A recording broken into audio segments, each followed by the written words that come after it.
The pervasiveness of dragon myths in the folk legends of many cultures is probably no accident. These insightful words were spoken by the atheistic astronomer Carl Sagan. As Sagan noted, stories of dragon encounters permeate the legends, lore, and histories of every major people group in the world. Ancient Chinese, Native American Indians, early Germanic tribes, South American Nazcans, Greeks, Dogon and Bambara tribes of Mali, Persians, Scandinavians, Babylonians, Ashanti of West Africa, Egyptians, Romans, peoples of ancient India, and many others. How can this be explained? Carl Sagan strained credulity by suggesting that our far distant evolutionary ancestors saw dinosaurs and somehow passed these frightful memories down from generation to generation over the millions of years. But rather than believing in a far-fetched scenario whereby a squirrel-like ancestor passed a vision of dinosaurs to its descendants by some unknown biological mechanism, we can look to the Bible to provide the straightforward truth as we explore the historical era of dragons and men.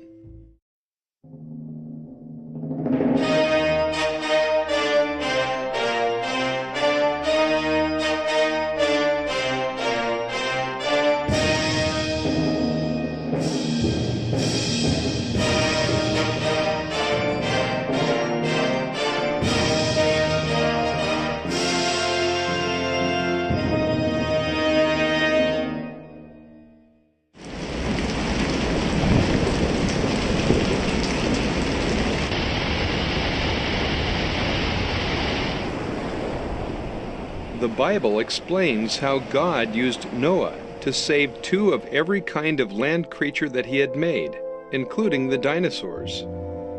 Dinosaur kinds were probably represented aboard the ark as juveniles. Some of these families of great reptiles that came off of Noah's Ark would have gone extinct in subsequent years due to the harsh climatic conditions, but others adapted or survived in remote tropical regions. As human civilization spread across the earth, men encountered these large reptiles and recorded their interactions. It became standard practice for ancient map makers to identify the unexplored regions at the periphery of their maps with the cryptic words, "Here be dragons." The word dragon appears 34 times in the authorized version of the Scriptures. Notice the words of the psalmist. "You shall tread upon the lion and adder, the young lion, and the dragon shall you trample under feet." From the context, it is clearly speaking about a real creature that it would be impressive and intimidating to step on. Jeremiah 51:34 tells how the king of Babylon has swallowed me up like a dragon, which brings to mind the way many carnivorous reptiles gulp their prey whole. Both dragons of the sea, Psalm 74:13, and field, Isaiah 43:20, are mentioned. The Bible even alludes to the vocalization of the dragon. In Micah 1:8, "I will make a wailing like the dragons." The fact that dragons were powerful, frightening creatures is demonstrated by the book of Revelation likening Satan himself to a great red dragon. Revelation 12:9.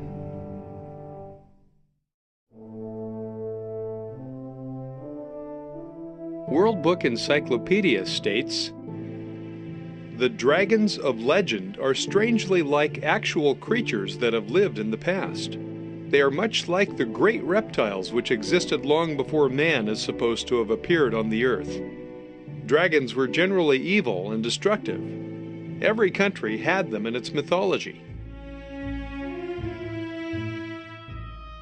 The truth is that the fathers of modern paleontology used the terms dinosaur and dragon interchangeably for quite some time. Sir Richard Owen coined the term dinosaur in 1842. Before that, all scientists called the great reptiles dragons. Doubtless, some of the dragon stories that have been handed down over the generations have been exaggerated somewhat, but that does not mean they had no original basis in fact. Dinosaur skeletons have even been found that display some of the same peculiar dragon features that were once thought to be fanciful. In 2004, a fascinating dinosaur skull was discovered in South Dakota. Because of its dragon-like head, horns, and teeth, the new species was dubbed Dracorex hogwartsia. The dinosaur's skull mixes spiky horns, bumps, and a long muzzle. As you peruse the exhibit hall at Genesis Park, you will see some clear dinosaurian depictions made by ancient artists. Dinosaur iconography from painting, carvings, tapestry work, figurines, and simple etchings attest to the fact that men in antiquity encountered living dinosaurs. But there are also many credible written reports that come down to us from sober historians, accounts of dragons and men. Dragon histories go back as far as the ancient Gilgamesh epic, a Sumerian story written about 2000 BC. After Alexander the Great invaded India, he brought back reports of seeing a great hissing dragon living in a cave.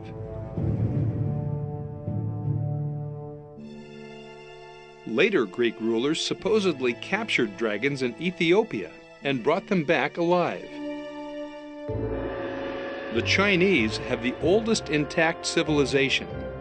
Their stories of dragons and some of their ornamental pictures of dragons are remarkably like dinosaurs.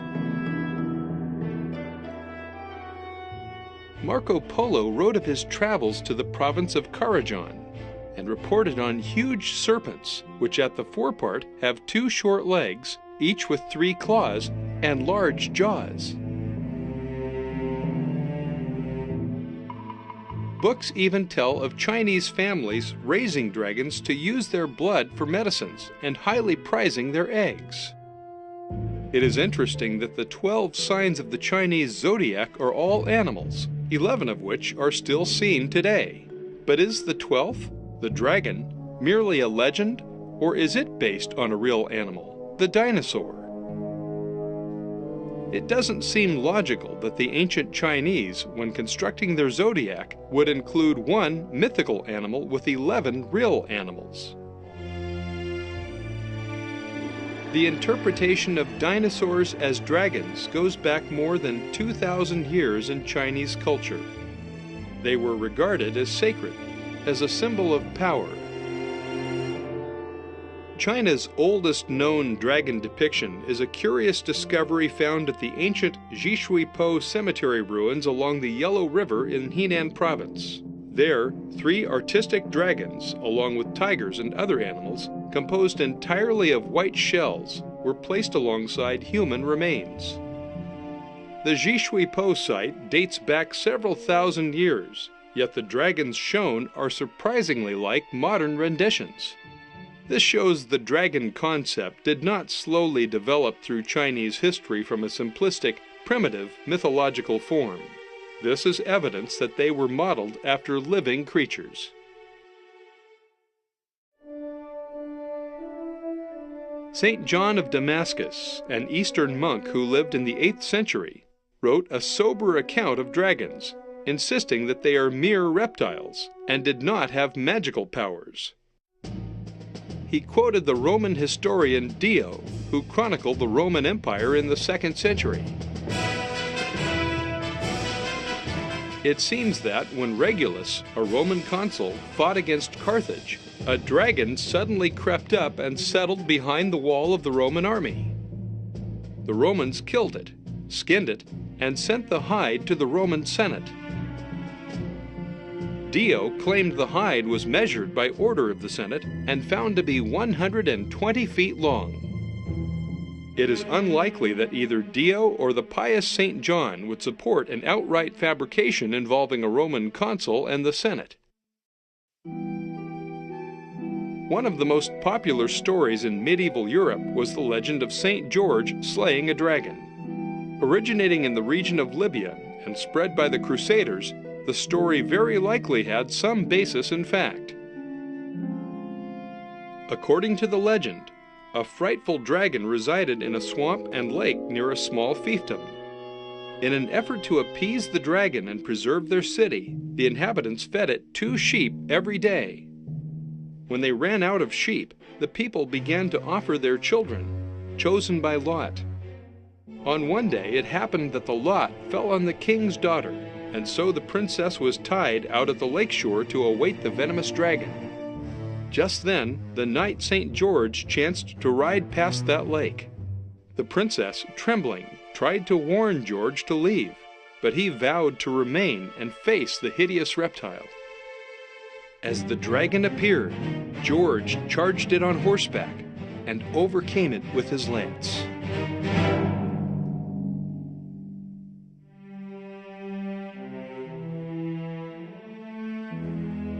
Quite apart from such popular legends, dragons were described in reputable zoological treatises published during the Middle Ages. For example, the great Swiss naturalist and medical doctor Conrad Gessner published a 4-volume encyclopedia from 1516 to 1565 entitled Historiae Animalium. He mentioned dragons as very rare but still living creatures. Ulysses Aldrovandus is considered by many to be the father of modern natural history. He traveled extensively, collected thousands of animals and plants, and created the first ever natural history museum. His impressive collections are today housed in a special wing at the Bologna University, where they attest to his scholarship. This background should give credence to the following incident that Aldrovandus personally reported concerning a dragon. The dragon was first seen on May 13, 1572, hissing like a snake. He had been hiding on the small estate of Master Petronius near Dosius in a place called Malinolta. At 5 p.m. he was caught on a public highway by a herdsman named Baptista of Camaldulus, near the hedge of a private farm, a mile from the remote city outskirts of Bologna. Baptista was following his ox cart home when he noticed the oxen suddenly come to a stop. He kicked them and shouted at them, but they refused to move and went down on their knees rather than move forward. At this point, the herdsman noticed a hissing sound and was startled to see this strange little dragon ahead of him. Trembling, he struck it on the head with his rod and killed it. Aldrovandus identified it as a reptile, the first of this type that he had seen. The strange creature seemed to be completely harmless. Aldrovandus surmised that the dragon was a juvenile, judging by the incompletely developed claws and teeth. Aldrovandus mounted the specimen and displayed it for some time. It is regrettable that, while many of his museum mounts nicely survived, the dragon mount has disappeared. An old Assiniboine Indian story tells of a war party that traveled a long distance to unfamiliar lands and saw some large lizards. The warriors held a council and discussed what they knew about those strange creatures. They decided that those big lizards were bad medicine and should be left alone. However, one warrior who wanted more war honors said that he was not afraid of those animals and would kill one. He took his lance and charged one of the large lizard-type animals and tried to kill it. But he had trouble sticking his lance in the creature's hide, and during the battle, he himself was killed and eaten.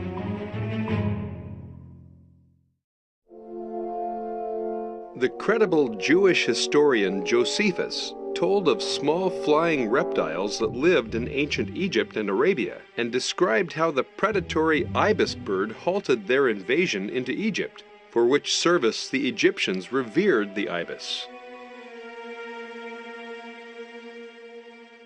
The well-respected Greek researcher Herodotus wrote, "There is a place in Arabia, situated very near the city of Buto, to which I went, on hearing of some winged serpents.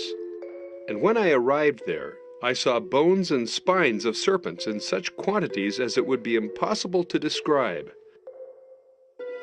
The form of the serpent is like that of the water snake, but he has wings without feathers, and is like as possible to the wings of a bat." In his third volume, Herodotus goes on to tell how these animals could sometimes be found in the Arabian spice groves. He describes their size, coloration, and reproduction. It seems flying serpents were infamous for hanging in frankincense trees. When workers wanted to gather the tree's incense, they would employ putrid smoke to drive the flying reptiles away. Aristotle and several other ancient authors also referenced these flying serpents. Reliable witness reports of flying dragons in Europe were written in the 1600s. Marie Trevelyan records, "The woods around Penlyn Castle, Glamorgan, had the reputation of being frequented by winged serpents, and these were the terror of old and young alike. An aged inhabitant of Penlyn, who died a few years ago, said that in his boyhood the winged serpents were described as very beautiful. They were coiled when in repose, and looked as if they were covered with jewels of all sorts. Some of them had crests sparkling with all the colors of the rainbow. When disturbed, they glided swiftly, sparkling all over, to their hiding places."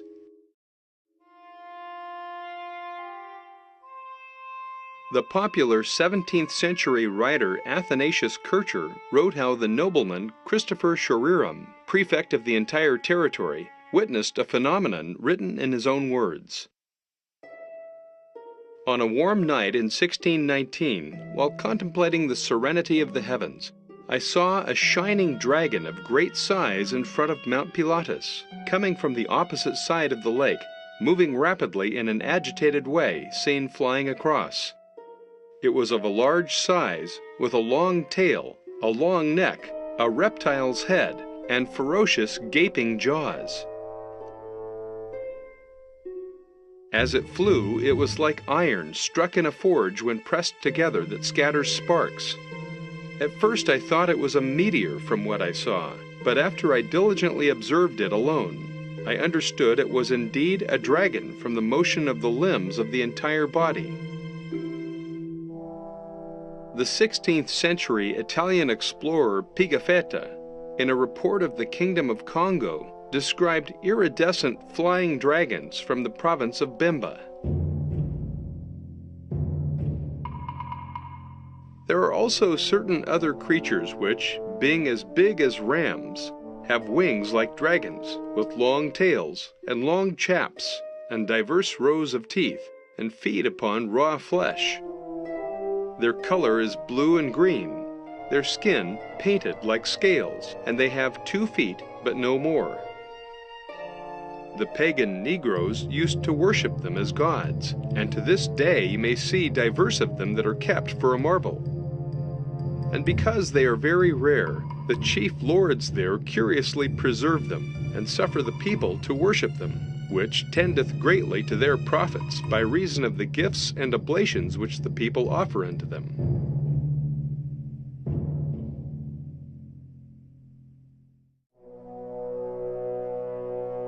In medieval times, the Scandinavians described swimming dragons, and the Vikings placed carved dragons on the front of their ships to scare off the sea monsters.